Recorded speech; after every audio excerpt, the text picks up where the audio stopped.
C'est-à-dire que si Israël est devenu très fort, c'est que les Arabes sont devenus très faibles. Et il n'y a pas de mesure. Comment expliquer ça? C'est que, d'abord, il y a eu la destruction de pays comme l'Irak, la Libye. C'est un signe qu'on a envoyé aux Arabes, aux dirigeants arabes. On leur a dit, voilà, si vous voulez faire une politique nationaliste, indépendante, si vous refusez la tutelle de vous soumettre à l'Occident, voilà ce qui va vous arriver.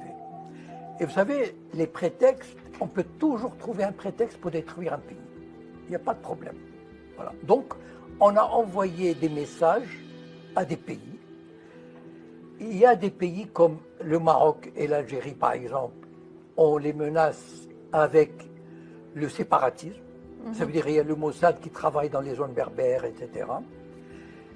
Il y a l'Égypte qui est menacée d'asphyxie si elle ne collabore pas encore plus avec Israël.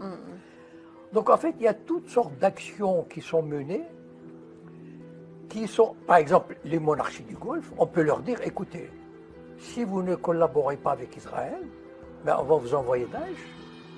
Vous tenez à vos trônes, vous tenez à vos privilèges, vous tenez aux richesses accumulées à New York, à Genève, à Paris, collaborez. Sinon, on vous confisque vos biens et on vous envoie Daesh. Donc en fait, ils sont dans une position de faiblesse. Pourquoi? Parce que la plupart des gouvernements arabes, la plupart, ou presque tous, sont des castes qui n'ont aucune légitimité.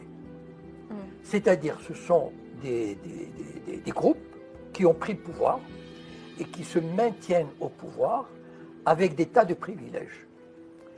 Tous les gouvernements arabes aujourd'hui, qui sont des castes, ont tout à perdre de résister.